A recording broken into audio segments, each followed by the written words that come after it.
આચાર્યજી નમસ્તે. હું છેલ્લા 1 વર્ષથી સાંભળું છું. ડિપ્રેશનનો શિકાર હતો. હવે મેં ગોળીઓ છોડી દીધી બધી જ. અને તમે કહ્યું છે કે કોઈની આગળ નમવું નહીં, પણ હું સત્યની આગળ નમું છું. સ્વાગત છે. સર, લાઈફમાં ફર્સ્ટ ટાઈમ તમને મળી રહ્યો છું અને એવું લાગી રહ્યું છે વાસ્તવિક રોકસ્ટારને મળી રહ્યો છું. તમે જેમને રોક સ્ટાર્સ માનો છો તેમનાથી થોડો ઘણો તો સારો જ છું. નહીં સર, હું તો તમને જ રોકસ્ટાર માનું છું, બીજા કોઈને નથી માનતો, કોઈને જોવા પણ નથી ગયો. આ આધ્યાત્મિક રોકસ્ટાર છે સર.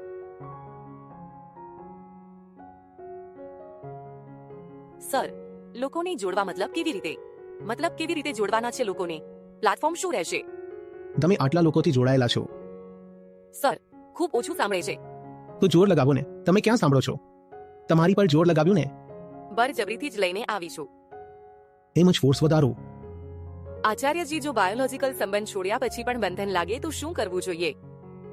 કંઈક સચ્ચાઈ સાથે, કોઈ ઊંચા કામ સાથે એક સંબંધ બનાવો. બાયોલોજીકલ તો સર, આ વસ્તુ છૂટી નથી શકતી. તો તેને સહો. મા બાપ ક્યાં છે કરીને હું મારી એકલતાને માણી રહી છું.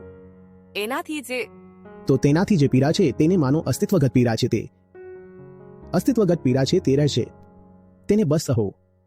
કંઈ નહીં કહી શકો તેનું. જેટલું તેને વગર વિરોધે સહન કરશો ને તેટલો તેનો અહેસાસ ઓછો થશે.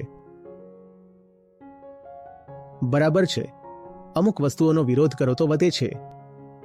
હા, તો જિંદગી આજે કેટલાય પ્રકારના દર્દ આપે છે ને, ઘણીવાર તેને ચૂપચાપ સહી લો. તે ઘટે છે.